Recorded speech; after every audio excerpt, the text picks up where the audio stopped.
Hello and welcome back to the timeliest show on all of YouTube.org. I'm your host Glooge, and today we'll be talking about the one with the funeral and the eye thing and the opening credits, where there's literally nothing new to report because episode 7 takes place just one corpse transfer after episode 6. Oh, I guess Lena's dead, that's new. We'll be talking about that just after one quick word from our me, where I'll be singing today's new theme tune. She's a killer queen, gunpowder gelatine, dynamite with a laser beam, guaranteed to blow your mind anytime. Okay, let's do it.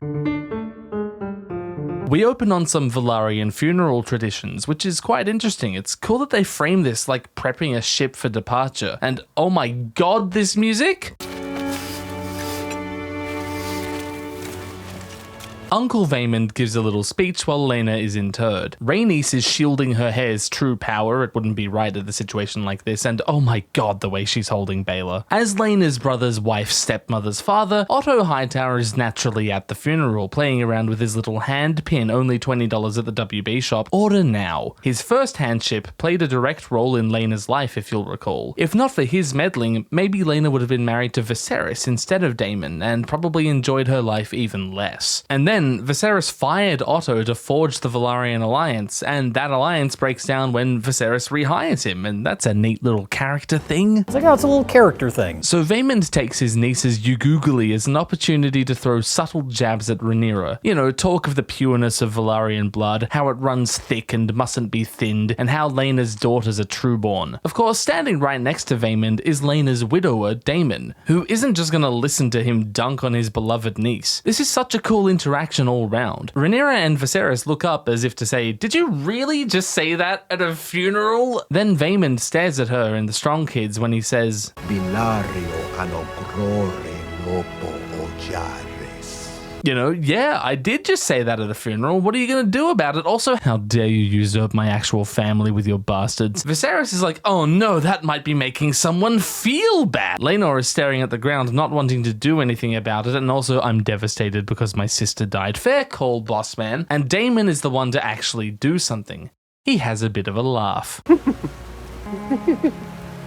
Deadass giggling over here. He's defending Rhaenyra because this takes attention away from what Vaemond says, and no one's gonna have a go at Daemon because his wife just died, and also he's fucking nuts. And Aegon's just bored. He's such a mood. Oh, Laenor. Whee! Babies. My boy! Look at all the dragons! Cyrax, Sea Smoke, Caraxes, Mealy, Sunfire, all just chilling out together. That's Aegon's dragon, by the way. Everyone say hi, Sunfire! Hi. Vhagar is sleepy, of course, and doesn't like spending time with all these reckless young'uns, so she's having a nana nap on the beach, mourning Lena in her own way. And I guess they just didn't invite Dreamfire. Helena walked. Rhaenyra has her first look at Daemon in 10 long, groomerless years, then tries to find anyone to chat with. She chooses her preteen son, telling him to go to his cousins and talk about Bionicles or Digimon or something because their mum just died. Of course, Jace's dad and granddad just died, and he's frustrated that he can't publicly grieve. Rhaenyra makes sure he understands that the mere truth about his existence is a deadly secret that must be safely guarded. Ugh, just look at her. Parenting. What a bitch. Oh, sup, bro? Haven't seen you in 10 years. What's been happening? Wife died and I'm an overall crappy father. You? Damn, bro.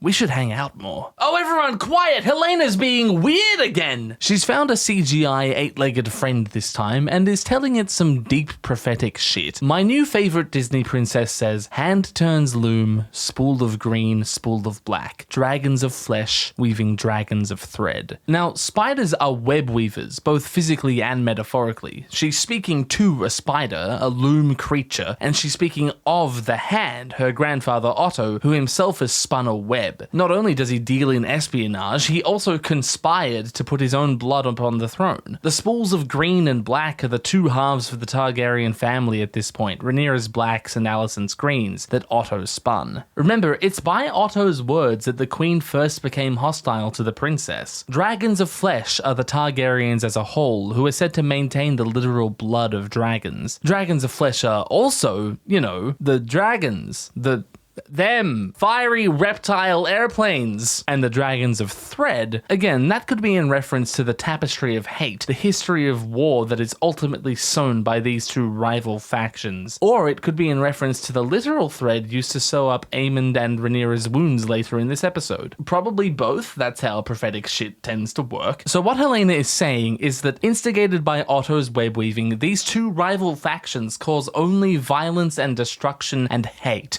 Base take, Helena. Good luck doing anything about it. Maybe this is on her mind because she knows her mum rejected Rhaenyra's peace offering of a betrothal between her and Jace. Or maybe it's on her mind because, you know, the magic voices in her head. Either way, all the power to her. She captures the spider in a shell, and it looks like she squishes it too, which might not bode well for Otto. Watching on, Aegon is all annoyed that Alicent has decided to marry him to Helena. Keep in mind, this episode is happening like a week after the last one, so this is a pretty hasty turnaround for something like this. Alicent really wanted to make it clear that her kids are off the market, and by doing the whole sibling marriage thing, she's pushing the whole rightful Targaryen lineage thing because they're weird like that. Rhaenyra obviously can't marry her kids to each other because gay marriage is illegal in Westeros. And they don't like each other like that. Aegon doesn't like Helena at all. She's an idiot. And you're a loser! But Aemond is like, nah, she's cool. I wouldn't mind marrying her. And look, this means a few things. Either he could just genuinely have a thing for his sister, which, ew, but possible. Or he sees the sibling marriage thing as a path to power, as many previous Targaryens have. He speaks of duty, of keeping the family strong, of pure Valyrian blood, pure half Valyrian, half Hightower blood. But the point is, he has a strong sense of what a prince should be, whereas his older brother is, well, he seems like a directionless hedonist whose only interest in his position is constantly pursuing base pleasures. Oh, this funeral is so boring. Larry is also being weird, but whatever brain thing he's got going on is way less endearing than Helena's. He's staring at Alicent because he thinks it's funny that she's tied up in all his little silly crime doing. Hi! I'm your cousin, and also your cousin once removed. Nice to meet you. Oh my god, you're so cute. You should get married. Wait, what the fuck is wrong with us? Corlys talks to his grandson about being Lord of Driftmark, and Luke says the Jon Snow bit. I don't want it. Because it would mean that his family is fucking dead. Corlys simply can't imagine someone not being life-threateningly ambitious, so he has trouble vibing with this 7-year-old. Dude, ask him about his little seahorse toy and tell him a story about how cool you are. That'll get him. Rhaenys gives Rhaenyra the stink eye and tells Jace to fuck off while she comforts her actual grandchildren. Aemond and Jace share a look, like they want to talk to each other, but someone put some symbolism in the way. There is conflict separating these boys. Meanwhile, Aegon is getting well sloshed. We all grieve in different ways. As Driftmark eclipses the sun, Laenor thinks of galing himself, but Corlys tells his boyfriend to intervene. Retrieve your patron. Ugh, you're my least favourite of my son's gay lovers. Viserys and Daemon talk for the first time in a decade. The gods can be cruel. Seems they've been especially cruel to you. Yeah, true. I'm dying for real, for real. The Rhaenyra theme in F sharp minor on the harp? Oh, that goes hard.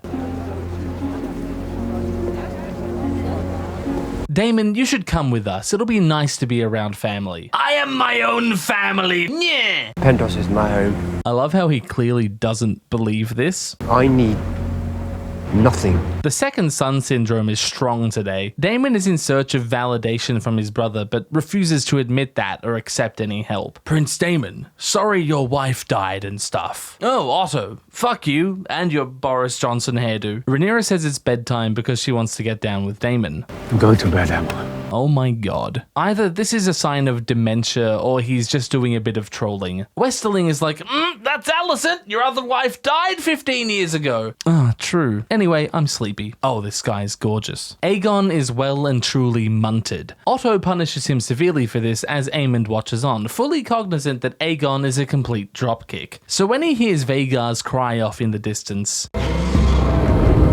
he gets notions of his own power running through his head. What a little scamp. Laenor too is goofed up on giggle juice, but it's not so much of a faux pas for him because, you know, the thing. In Corlys Velarion's Corlys Velaryon themed amusement park, his wife complains about many valid things. She hates Daemon for not bringing Laenor home to them. She wanted to come home, and he denied her. And right now she hates corlys for prioritizing his own pride over the wellness of their family. Mayhaps the gods have scorned us for our insatiable pride. Quite the accusation, but well-founded. Now, corlys generally likes Daemon, You're looking to place blame for an act of the gods. cope, and repeats his justification for the actions that endangered his family. The crown was yours until those fools at the Great Council plucked it from your head. True! Is it such a terrible thing for your husband to wish to win it back? But Rhaenys is like, can you maybe, for a single moment, just not be a total fuckwit? We all know that's not what this is really about. It's not justice for your wife that drives you, it is your own ambition. Viserys has been king for like 23 years. Rhaenys is way past all the Great Council shit. Corlys' supposed fixation on righting the wrongs of history, this pretext for his power grabbage, only serves to blind him to the devastation he's bringing upon his family. Corlys is obsessed with history, how to fix what happened in the past, how to ensure his legacy will be remembered in the future. History does not remember blood. It remembers names. It's kind of like Tywin's obsession with his family creating a lasting legacy, and how that also destroyed lives. What is this brief mortal life, if not the pursuit of legacy?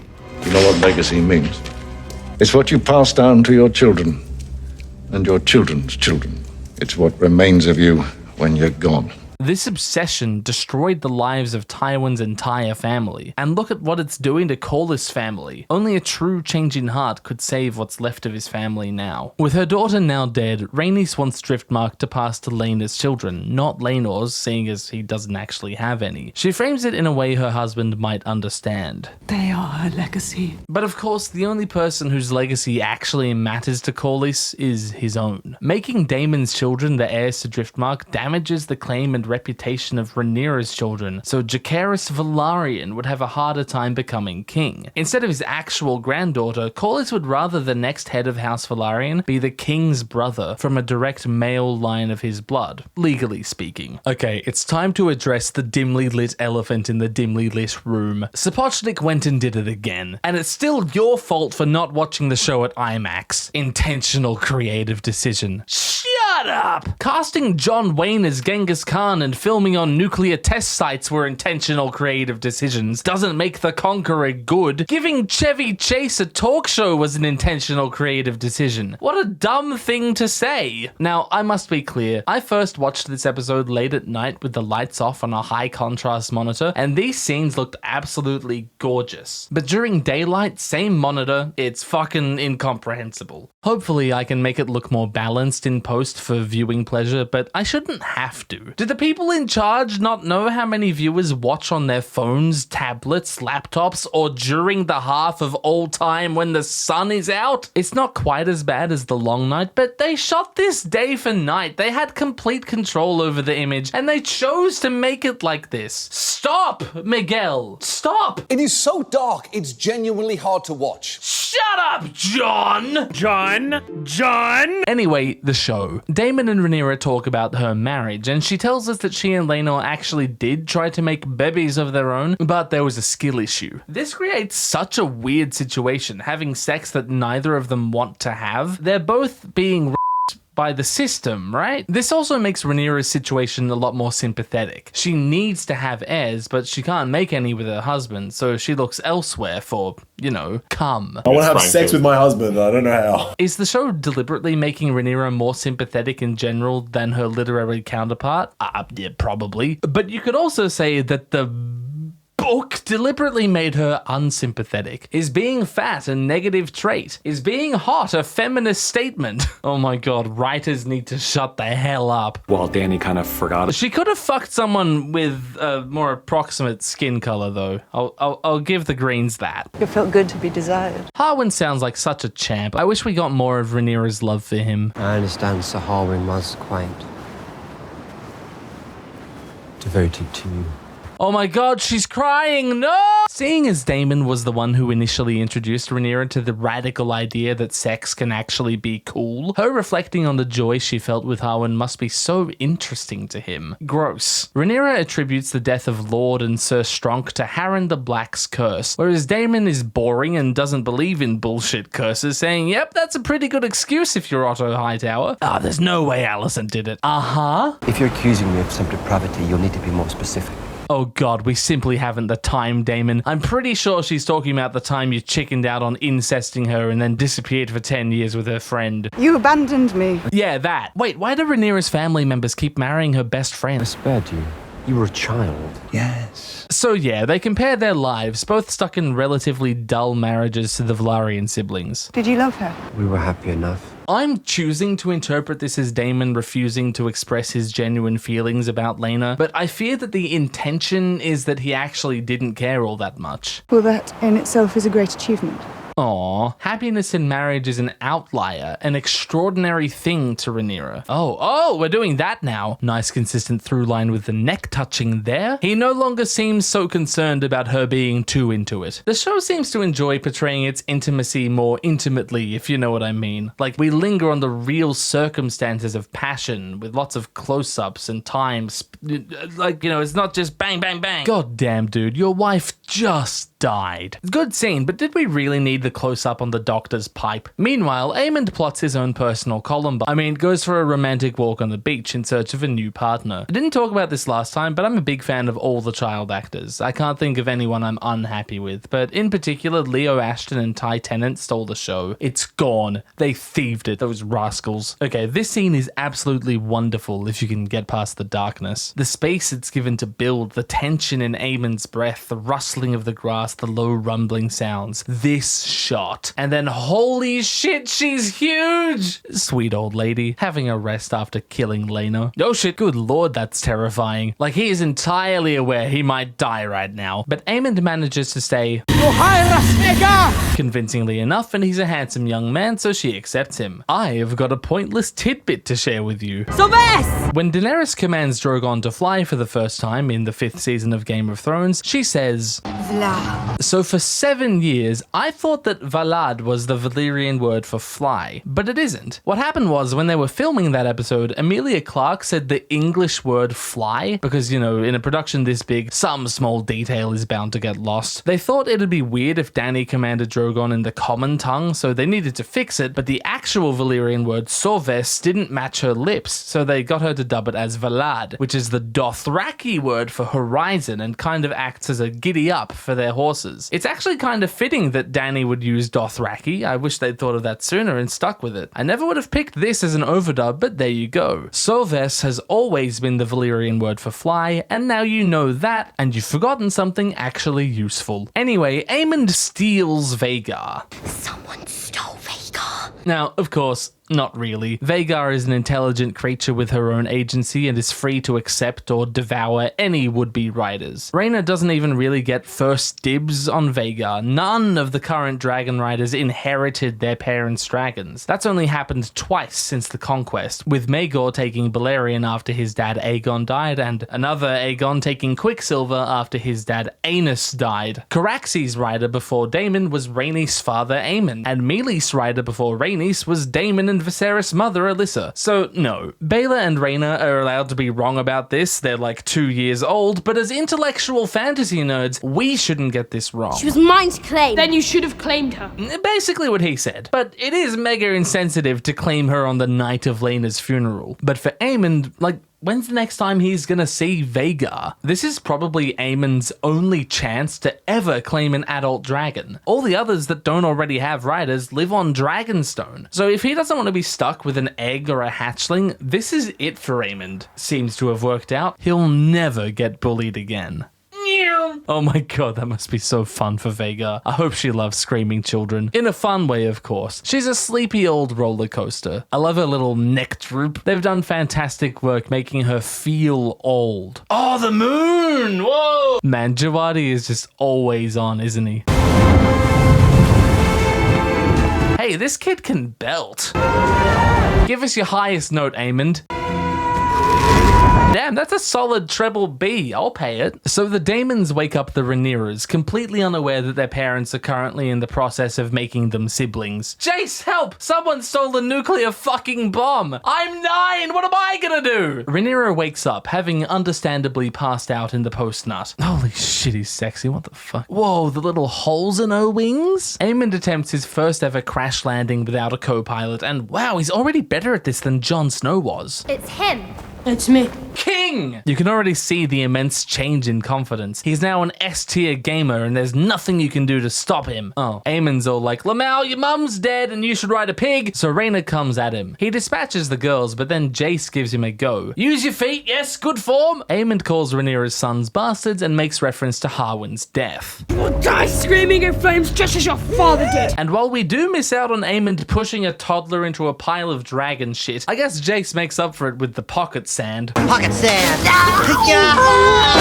Which saves him from death by rock and lets Luke do the thing.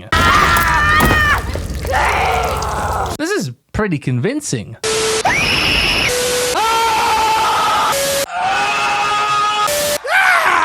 Of course, the Kingsguard show up just after it happens, giving Westerling a chance to whip out his catchphrase. Gods be good. Gods be good. Gods be good. And we jump straight to the fallout, which of course is deeply reminiscent of the childhood brawl that acts as a prelude to the Stark-Lannister conflict back in episode 2 of Game of Thrones. If only Joffrey knew Dale Gribble's secrets. That makes a lot of sense. A lot of nonsense. I killed 8 gophers last year. And a purebred Tennessee walking horse that was looking at me funny. Storm that strong will send an egg through a barn door. 2 barn doors if one of them's open. And the pockets are big enough for an umbrella. Shh-shh-shah. Placebo. I think it's made by Pfizer. Viserys looks so goofy without the arm. Just look at his sleeve flailing about. The princess was supposed to be a bed, my king. Godspeed, good Westerling. Isn't it someone's job to make sure the royal family are all where they're supposed to be? Aemond met no resistance at all. No theme park attendants telling him he's not allowed to ride the big granny. Kingsguard have never had to defend princes from princes. That is no answer! Who the fuck does Crimeball think he is? Hey guy, this was on your watch. You have the Night's Watch, Sir Kristen. No, he owns the Night's Watch. Maester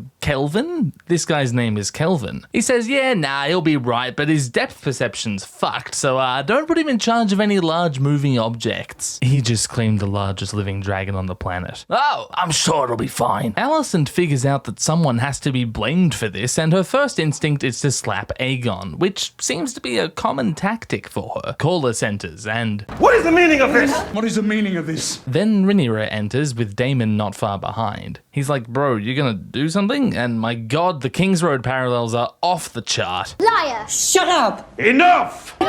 Silence! Joffrey will bear these scars for the rest of his life. Aemond has been damaged permanently. Your girl and that butcher's boy attacked my son. The Prince Lucerys brought a blade to the ambush. He meant to kill my son. What of the beast that savaged your son? There is a debt to be paid. I love how Rhaenyra literally just got here and she's already decided what happened. It was my sons who were attacked and forced to defend themselves. As though this isn't all new information to her. That's not to say that Alicent is right about it, though. The Prince Lucerys brought a blade to the ambush. He meant to kill my son. It was Jace's knife, and they didn't know who they'd be encountering down there. I mean, who else but Aemond would be claiming a dragon, but you never know. Viserys perks up at the mention of insults. We see Otto lurking, fuck I love this scene, and the king immediately takes his daughter's side. This conflict is such a fantastic way of testing all the relationships here. Yes, where is Selena? Where's your other daughter, Ned? Nera comes up with a cover story because saying, I don't know, I was busy fucking my uncle isn't so great, and Alicent says Laenor's probably off being gay somewhere. Fellas, what do we reckon? Is it gay to be gay? I'm not gay, I'm just British. Every single line in this scene pushes on at least one connection between characters. Entertaining his young squires, adventure. Clearly, Alicent says this to further imply that Laenor is gay and therefore Rhaenyra's kids aren't his, but it also draws the ire of Corlys. Like, how dare you say that true thing so publicly? And Krispy Kreme laughs because he remembers that hilarious time he killed Laenor's boyfriend, and Harold gives him a glance as if to say, you are my least favorite employee. All that from just one expendable line and a couple of shots. This level of detail is why it's my favorite scene in the show so far. Called us bastards. Yeah, baby, you bet I did. Rhaenyra accuses Aemond of treason and says, Prince Aemond must be sharply questioned so we might learn where he heard such slanders. And yeah, sharply questioned is 100% a euphemism for torture, so that's kinda uncool. Girl unboss moment, especially when Aemond promptly volunteers the information anyway. Ty Tennant has got the void face down so well. Me. Wait, I did that? Oh, I guess that's something I would do. Aegon! Fuck, I love Considine so much. Aegon! He's like, no one told me they're bastards. I just kind of have two functioning eyes. Suck shit, Aemond. And oh, geez, I was hoping you would say Cole told you so we could kill him, but oh well. Viserys just yells into the void about everyone getting along, which may have been more useful 10 years ago, but better way too late than never, I guess. Your father, your grandsire, your king demands it! I have decreed that you no longer hate each other's guts. Why is no one having a good time? I specifically requested it. Alicent's like, Aemond was our most normal child, and look what they've done to him. Now we have a useless drunk pervert, a bug-obsessed Nostradamus, the one whose name I can't remember, and now a one-eyed edgelord. I don't see the problem, darling. He looks metal as fuck now. What would you have me do? What would you have me do? The Queen gives old Hammurabi a shot. I shall have one of her son's eyes in return. Because now, in addition to feeling gaslit by the entire rest of the world, her darling son has just been mutilated, so she's livid and demands retribution. Don't get me wrong, demanding that Bill cuts out Luke's eye is a certified white woman moment, but you can definitely see what's led her to this attempted child mutilation. And she commands the Kingsguard to harm a prince. Sir Criston, bring me the Eye of Lucerys Velaryon. No, you were sworn to me! I don't think it works like that, mate. As your protector, my queen. Yeah, he's not gonna join her in this issue, even with his superpower of getting away with shit. So Alicent is pushing up on the boundaries of her power. She's been able to walk over Viserys a lot these past 10 years, but this, physically threatening Rhaenyra's family, is something he will not budge on. It's more important to him than anything, even his other children's health. I have other children? And let it be known, anyone whose tongue dares to question the birth of Princess Rhaenyra's sons should have it removed. Remember back in episode 1 when Boromund Baratheon calls Rhaenys the queen who never was? Otto highlights that that's basically treason, but Viserys is like, whatever, all good bro, live and let live, man. He's had a lax stance on saying things that undermine his rule is what I'm getting at. But this is something he readily threatens harsh punishment against. Again, Rhaenyra is more important to him than anything, including the sanctity of his own rule. He's basically telling the queen that if she brings this up again, an example will be made of her. So Alicent feels the whole world is against her. Pushed up against the wall, she yoinks Peter's dagger and goes to attack the heir to the throne. Oh my god, she's got full murderous intent. Fuck me, this is excellent. You've gone too far.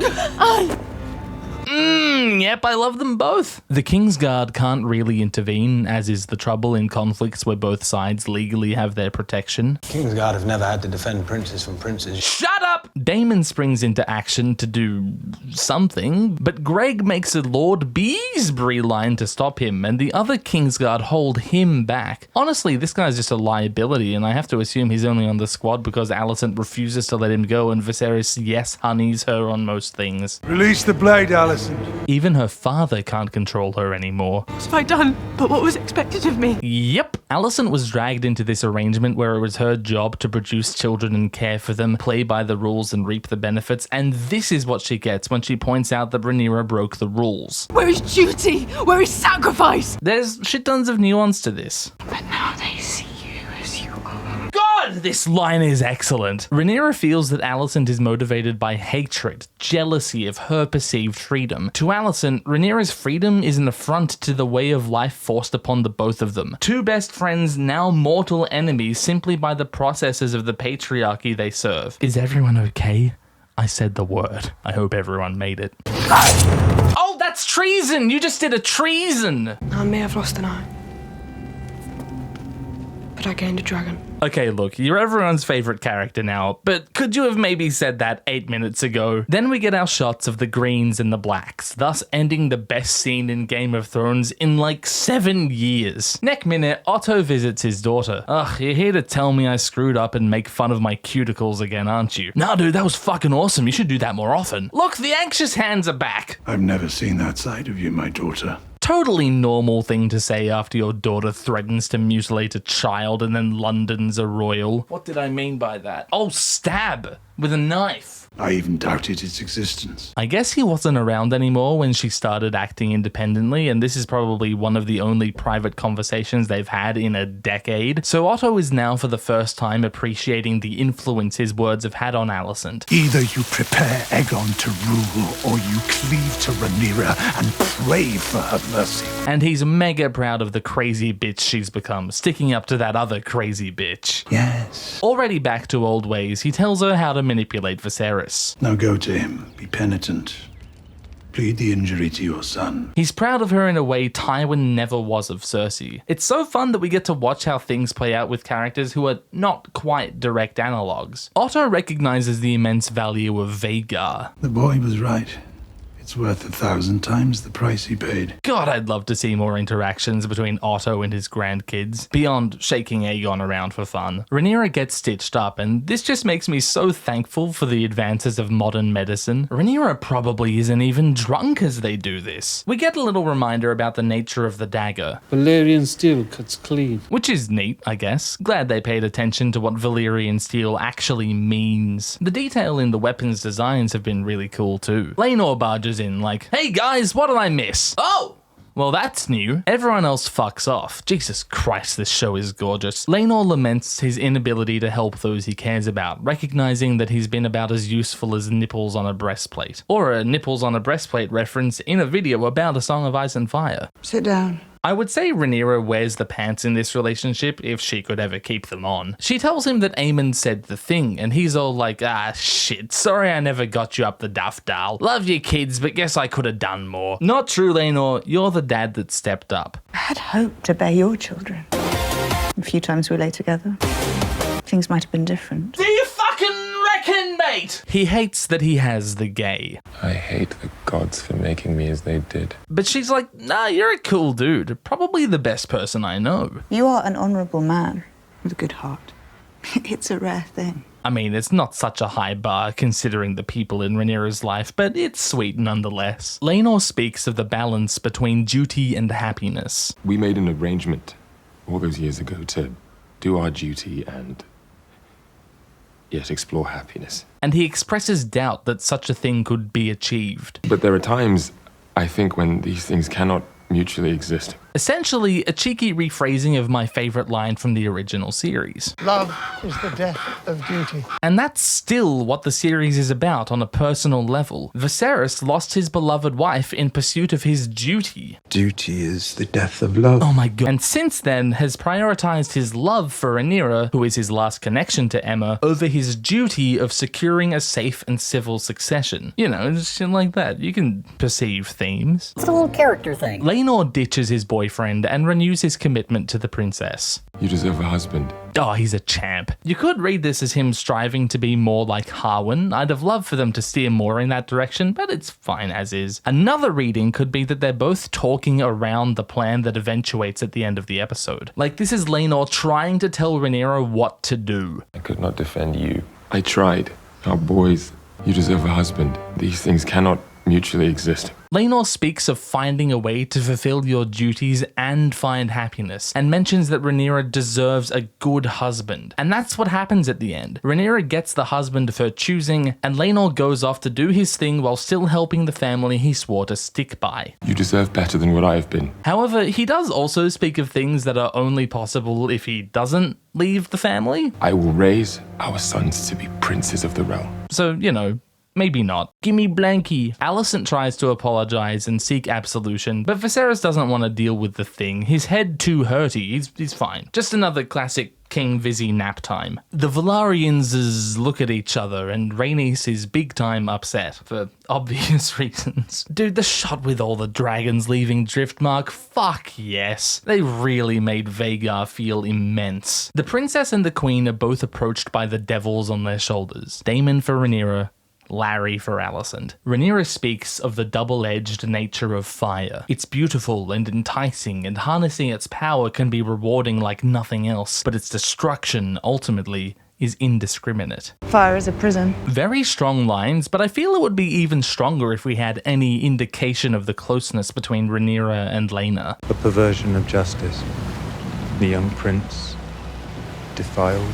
It's yet unclear why Larys has chosen to ally with the Queen. Maybe he thinks she's genuinely in the right, or that she's more likely to come out on top, or he just thinks fucking with her is fun, or that her Wikifeet page is the most pristine. But it is clear that Alicent is reliably freaked out by everything he says. No, please don't go gouging anyone's eyes out.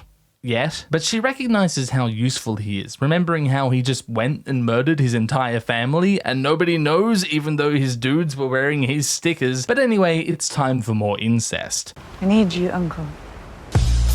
She's like, hey, yo, let's get hitched so it's harder for them to dethrone me. Ever since that time you groomed me, I knew we were meant to be together. We could not marry unless Leonor were dead. Since when has that stopped you? I know. Jeez, it actually does make you think they're gonna kill him. But thankfully, Laenor is spared in this scheme and no harm is done. Except to this guy and his family. But he doesn't have a dragon or a cool last name, so whatever, we don't care. Is this Spicetown or Hull? I'm gonna assume Hull. At Hull, Daemon dons his up-to-no-good hood and enlists Carl Corry, Laenor's boyfriend, to join him in his up-to-no-goodness. Yo, nice getup. Daemon is so gay. I'm not British, I'm just gay. I will not be a tyrant.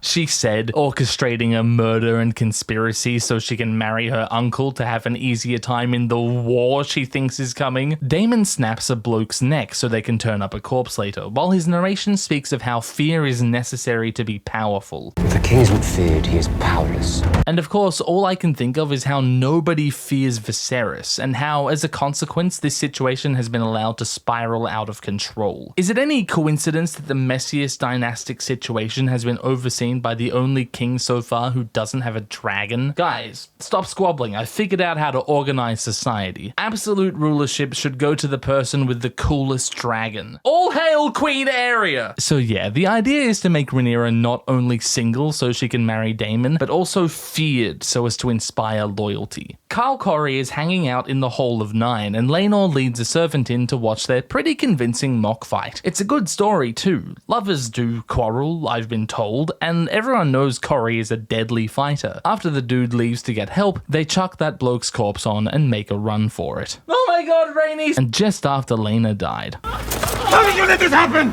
In my fucking home! God, they don't give him much to do, but Steve Toussaint is so great. Now free of their Velaryon spouses, Nyra and Daemon hitch it Valyrian style. Wacky costumes, dragon glass, runes on the foreheads and everything. Plenty of blood and fire. Even the runes mean blood and fire. I fucking adore this little look into old Valyrian culture. More please. Present at the wedding are their children, Rhaena and Baelor, Jace and Luke. And Maester Gerardis?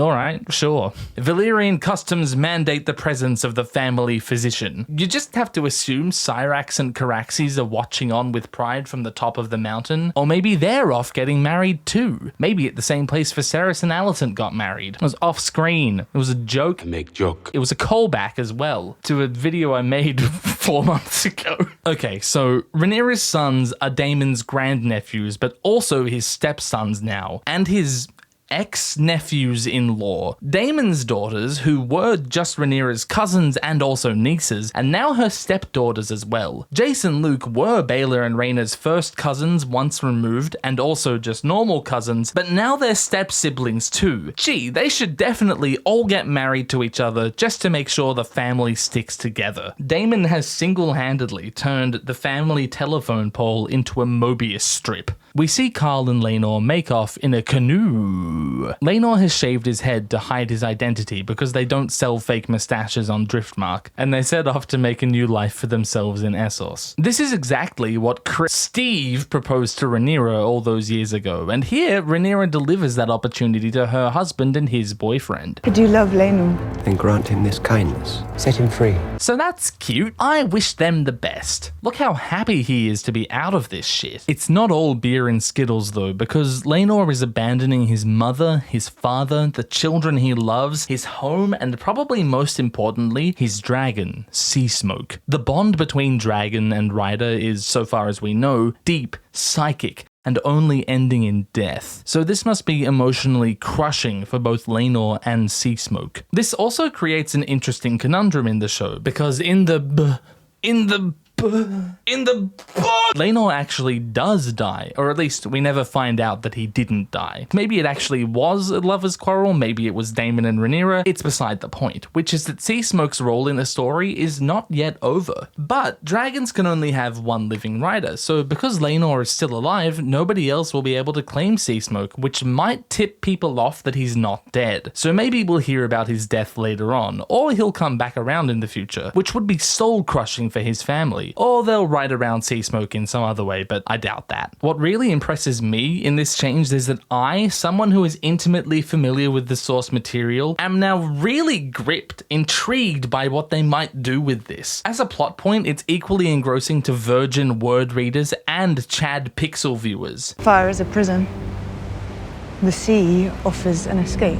God, think of the kids. They lost their real dad, and now their fake dad too. It's like if, after Robert Baratheon died, Jaime Lannister also disappeared for years. Oh. The other interesting thing with Laenor still being alive is that for most people, this completely invalidates Rhaenyra's marriage to Daemon, and any children born of their union would thus be bastards. The reason I say most there is that if everyone accepts that Laenor's kids are actually Harwins, and Rhaenyra just says, yeah, we never actually fucked, which would be a lie, that could be legal grounds for annulling their marriage. What does annulment mean? It means I get to cope about Daemira Gilly. Also, Rhaenyra's marriage to Laenor was full-on Faith of the Seven, but her marriage to Daemon is in the Valyrian tradition and religion. Daemon's great-grunkle Maegor took a second wife in the same way, and come to think of it, that also pissed off the Hightowers. Maegor said Targaryen tradition is cool with polygamy anyway, and the structures of the faith might rule lesser men, but not the blood of the dragon. He meant fewer. So they could take it in that direction. Marriage and bastardy are made up anyway, so genuinely, who the fuck cares? That's the thing with this show. Suddenly, everyone on the internet is talking about the inherently shifty nature of bastards, as though we're all in a royal medieval court. You know, there are plenty of highly developed countries where the majority of births are out of wedlock. You're really gonna say that the majority of Swedish people are untrustworthy? Okay, bad example. Have you seen what they put on pizza? They say to always go out on a strong joke, and I just insulted the entire Swedish people for no reason, so there you go. Goodbye. Make sure you subscribe to a channel. Doesn't have to be this one, just, you know, subscribe to someone. Oh, thanks for 100,000 subscribbles. The video is over now, and you can leave. Jace, help! Someone stole a nuclear fucking bomb! I know you're the big marriage expert. Oh, I'm sorry. I forgot. Your wife is dead.